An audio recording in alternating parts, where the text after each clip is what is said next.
Assalamualaikum teman-teman, apa kabar semua? Ibu harap teman-teman dalam keadaan sehat walafiat serta dalam lindungan Allah Subhanahu wa taala ya. Amin.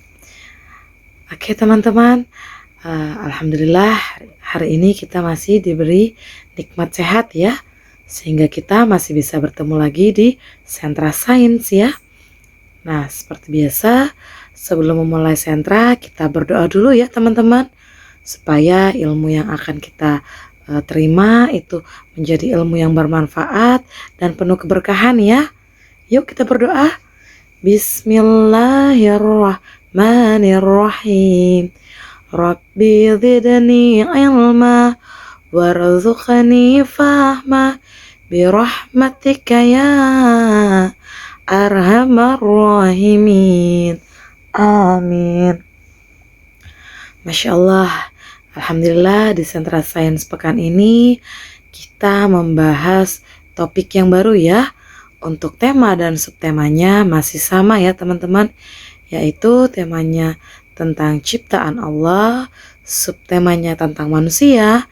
Hanya saja topik kali ini kita akan membahas tentang hidup bersih dan sehat ya. Nah, sebelum kita membahas lebih jauh, kita harus tahu dulu nih apa yang dimaksud dengan perilaku hidup bersih dan sehat ya. Ibu bantu jelaskan ya teman-teman. Perilaku hidup bersih dan sehat atau yang biasa disingkat PHBS merupakan cerminan pola hidup anggota keluarga yang senantiasa memperhatikan dan menjaga kesehatan seluruh anggota keluarga.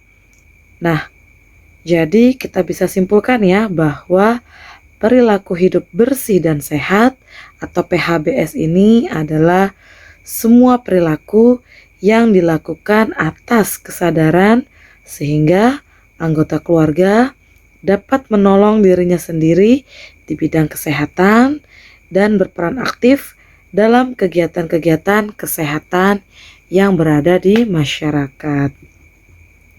Nah, apa sih tujuan dari PHBS ini? Kenapa sih kita harus menerapkan? Nah, perilaku hidup bersih dan sehat ini atau PHBS ini itu bertujuan untuk meningkatkan kualitas hidup dan kesehatan pada masyarakat ya. Jadi dimulai dari diri kita sendiri, keluarga, dan orang lain ya atau masyarakat. Nah, teman-teman mungkin pernah mendengar ya suatu prinsip yang mengatakan bahwa mencegah itu lebih baik daripada mengobati. Nah, prinsip kesehatan inilah yang menjadi dasar pelaksanaan program perilaku hidup bersih dan sehat ya atau PHBS ya. Jadi kita lebih baik dari awal itu berusaha mengantisipasi dan menjaga ya sebelum kita itu sakit. Nah, caranya itu ya kita menerapkan bagaimana kita untuk hidup bersih ya. Dengan hidup bersih maka insya Allah kita bisa hidup sehat ya.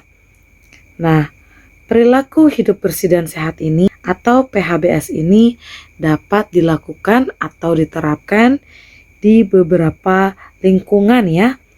Misalnya di lingkungan sekitar rumah, di lingkungan sekolah, dan di lingkungan tempat umum ya. Jadi dimanapun ya teman-teman PHBS ini bisa diterapkan ya. Nah, adapun beberapa hal yang dapat dilakukan dalam menjaga kesehatan tubuh ya. Apalagi di masa pandemi gini ya teman-teman ya. Kita sudah wajib menggunakan masker, face shield ya. Nah, ada lagi tambahan-tambahan yang sebenarnya hal ini adalah hal sederhana tapi sering kita lupakan ya, sering terlupakan. Contohnya beberapa hal yang harus kita lakukan itu seperti yang pertama yaitu mencuci tangan dengan sabun dan air mengalir ya. Yang kedua, menggunakan toilet untuk buang air besar maupun buang air kecil dan menjaga kebersihannya ya. Jadi tidak asal pakai tapi juga harus rutin dibersihkan ya toiletnya ya teman-teman. Yang ketiga, batasi penggunaan gadget berlebihan ya, seperti terlalu lama menatap layar HP, laptop, tablet, dan TV ya. Nah, hal berikutnya itu yang harus dilakukan, yaitu hal yang keempat adalah mengkonsumsi makanan sehat dan bersih, termasuk sayur dan buah-buahan ya. Yang kelima, menjaga kebersihan diri dengan cara mandi, memotong kuku yang panjang, dan menyikat gigi minimal 2 kali sehari ya.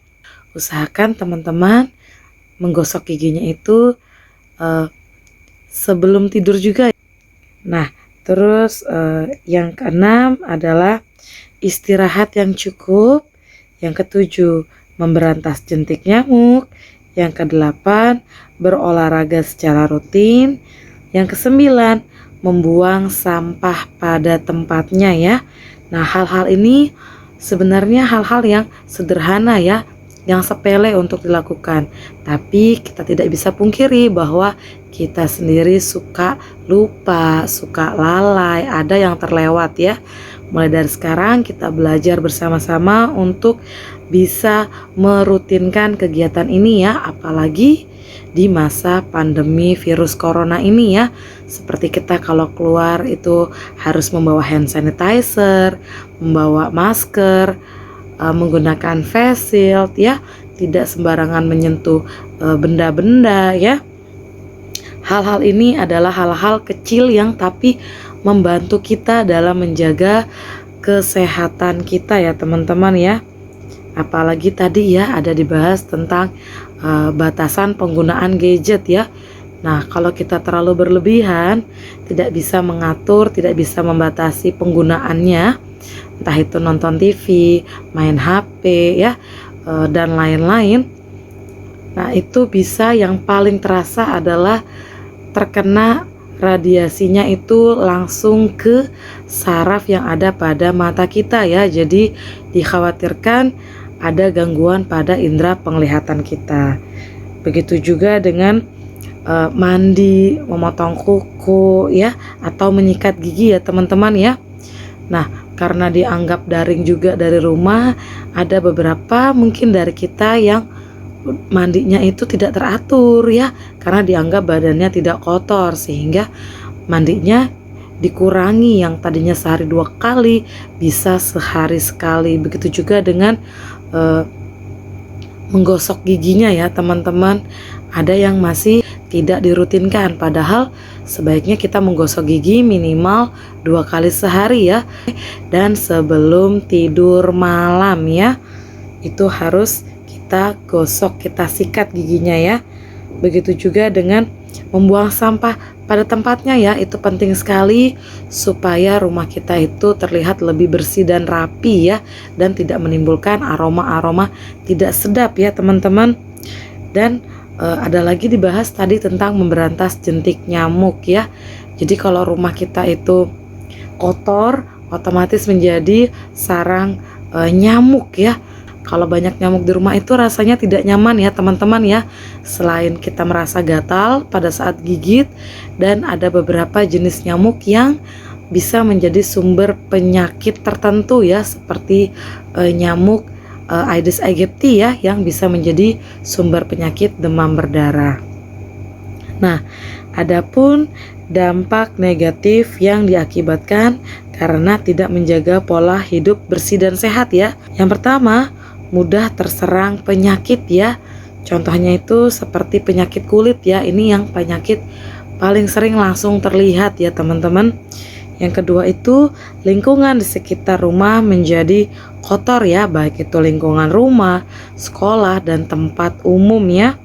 Yang ketiga menjadi sumber penyakit.